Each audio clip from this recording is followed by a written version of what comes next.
What are the things that get our attention? I don't know. Maybe what's getting your attention right now is the fact that I'm holding the phone with my hand and then they don't have a different background. Maybe it's the crease the hat left in my head. I don't know. Things vie for our attention and well, do they line up with our values? That's the question. I think we find that oftentimes the problems we have in our lives and in our life as a people of faith comes from when our attention is not on the things that we value.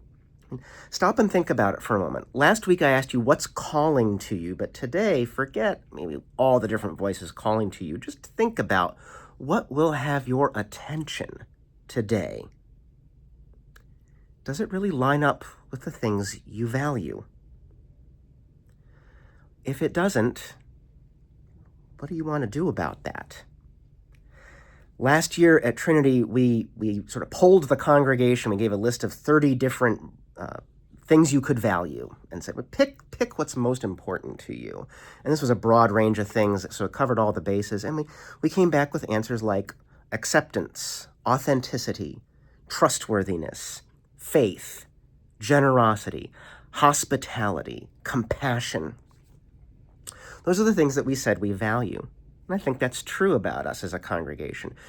About you as a person, maybe it's some other things. Maybe only a few of those things are yours, and others you let other members of the church take care of. The question is, what's getting our attention? Does it line up with those things? I suggested in a sermon a couple of weeks ago that I think all those values Trinity stated as our own can hang together and make sense if you think about them hanging around the value of faith.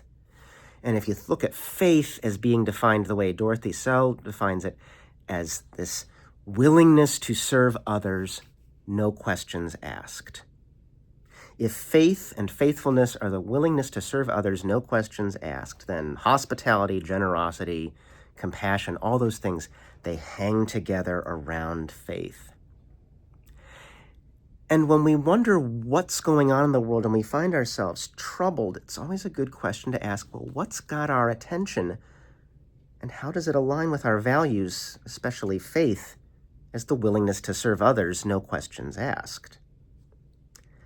A lot of times, the things that have our attention are not a willingness to serve others, no questions asked. And a lot of the things that bother us and make us extremely nervous are not the willingness to serve others, no questions asked. We have to wonder, how do we get our attentiveness aligned with our values? Now, sometimes you'd say you can't fix everything by just getting your attention on what you value. Say you have a life-changing diagnosis from which you will never recover. And say, well, if I just focus on my values, it's not going to make the illness go away. To which I would say, probably not. You're probably right. But wouldn't you rather be focused on things that matter to you than this? And sometimes in the life of a family or of an individual or of a congregation, there are subjects that demand our attention. We have to ask ourselves, is this really aligned with faith, love, generosity, acceptance, trustworthiness, hospitality? If not, we might want to look at that. This week, today, whenever, look at what had your attention today before you watched this video. How does it align with what matters to you? What might God be calling you to do about that? Thanks for checking in with us this week. We'll check in with you again next week.